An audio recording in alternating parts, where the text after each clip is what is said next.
Have you ever walked into a crowded room, maybe a busy airport or a holiday party, and felt like you were suddenly standing in the middle of a thunderstorm?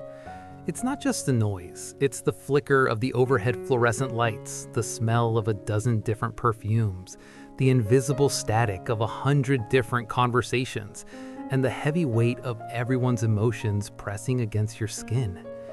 While everyone else seems to be moving through the space just fine, chatting and laughing, you feel like your internal circuits are beginning to sizzle and fry. Within 20 minutes, you're looking for the nearest exit not because you're antisocial, but because your body is literally telling you it's in danger. If that sounds like your life, I want you to take a deep breath and stay with me. You're not too sensitive, and you're certainly not broken. You likely possess a trait called sensory processing sensitivity. Today, I want to sit down with you as a friend and peel back the curtain on why our brains react this way, and more importantly, how we can stop simply surviving these moments and start navigating them with grace. To understand why a crowd feels like a sensory assault, we have to look at the wiring under the hood. In the world of psychology, this is often referred to as SPS, or sensory processing sensitivity. The first major key to understanding this is something called depth of processing. Research using fMRI scans shows that when a highly sensitive person, or HSP, perceives information, their brain doesn't just register it, it chews on it. While a non-HSP might walk through a crowd and see a group of people, your brain is processing the micro-expressions on a stranger's face, the frantic pace of a commuter, and the subtle shift in the room's temperature. We aren't just seeing the world, we are downloading the entire 4K director's cut of every single moment. This leads us to our second concept, the overactive amygdala. This tiny almond-shaped part of your brain is your internal alarm system. In HSPs, the amygdala is more reactive to environmental stimuli. When you're in a dense crowd, your amygdala sees the high-volume input as a potential threat. It triggers a low-grade fight-or-flight response, pumping cortisol through your system. That jittery, I need to leave feeling, that's your biology trying to protect you from what it perceives as chaos. The third piece of the puzzle is our mirror neuron system. We have these incredible brain cells that help us empathize with others, but in HSPs, these neurons are dialed up to 11. In a crowd, you aren't just dealing with your own feelings, you are inadvertently sponging the anxiety of the woman checking her watch, the frustration of the crying toddler, and the frantic energy of the salesperson. It's a phenomenon called emotional contagion. You're essentially walking around with no emotional skin, feeling the world's collective heartbeat all at once. Finally, we have a lower sensory threshold. Most people have a filter that acts like a sieve, letting the unimportant background noise fall through. Our filter is more like a wide open funnel.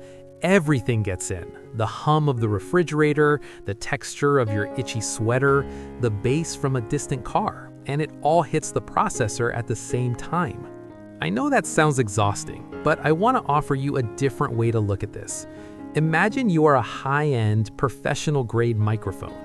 A standard microphone is great for a loud rock concert. It's rugged, it's blunt, and it doesn't pick up the small details. But you're a studio-grade condenser mic.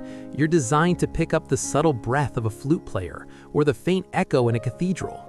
You aren't malfunctioning when you peak in a loud room, you're just in the wrong environment for your specific calibration. From an evolutionary standpoint, we are the scouts of the human tribe. Throughout history, every society has needed people who could notice the slight rustle in the grass, the change in the wind, or the subtle tension in a neighboring tribe's envoy. We were the ones who kept the community safe because we noticed the things everyone else missed. You aren't weak for feeling overwhelmed, you are highly attuned. You are the canary in the coal mine, and your sensitivity is actually a profound survival strategy that has been preserved by nature for thousands of years. When you reframe your sensitivity as a super sensor rather than a flaw, the way you treat yourself in a crowd begins to change.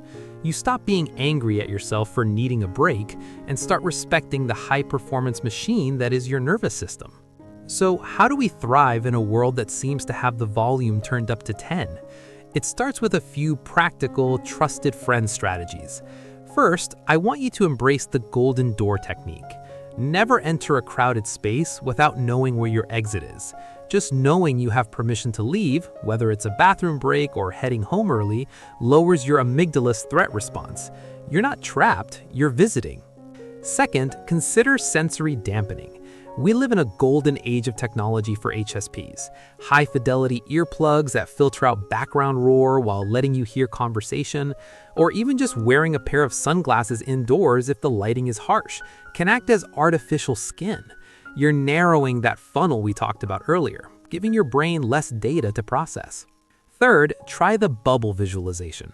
Before you step into a crowd, take 10 seconds to imagine a clear, protective sphere around you. Intention is powerful. Tell yourself, I can see and hear what's happening, but I do not have to absorb it. When you feel someone else's stress hitting you, visualize it bouncing off your bubble and returning to the earth. Finally, practice grounding transitions. Don't jump straight from a crowded office to a loud grocery store.